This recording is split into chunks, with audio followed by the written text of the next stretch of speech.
Foundations of amateur radio. The other day I was asked about what antenna should you get as your first one. This question is pretty simple, but the answer is likely much less so. You might recall that I've pointed out that we can prove you physically cannot build the ideal antenna. So by definition, all antennas are compromises. You might also find yourself being bamboozled by claims about how an antenna is the perfect match across all or many frequencies. The same is true for a dummy load, where the purpose is not to radiate at all. With that in mind, and armed with a healthy dose of scepticism, you can now go hunting for the answer. On my journey through this minefield of mysticism, I went from a self-built wire vertical on a squid pole with a 16 radial ground plane and an electronic antenna coupler, through a set of purchased single-band verticals, a wire dipole, a wire delta loop, a Buddi-pole, a magnetic loop, a multi-tap vertical, and many others along the way.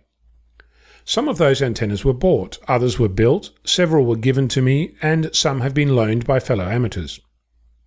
I should mention that the antennas I named were all for HF frequencies.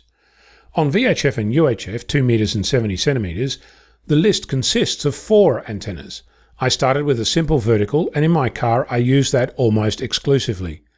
I also have 2 larger verticals at home.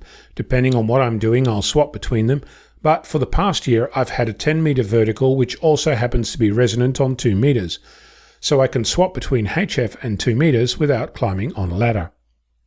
Building an antenna can be very rewarding, but also very frustrating. Similarly, buying an antenna is no guarantee for success. This means that every environment is different, and many combinations of antenna and location are doomed before you start. Essentially, you have to start a process to find what works for you and your environment, a fixed location or a car, portable, mobile, or something else. In my limited experience, there really isn't a substitute for trial and error. That being said, getting your hands on a balun and some wire is a good place to start. If you're looking for something that takes up less space, a vertical is often another way to get going.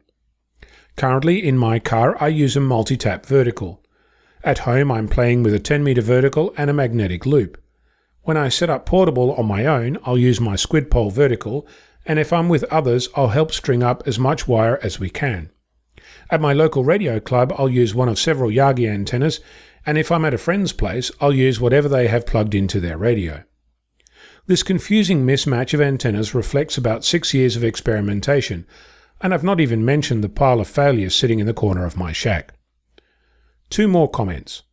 Getting or borrowing an antenna analyzer is a good idea, and the amount of money you spend on an antenna is no indication of success.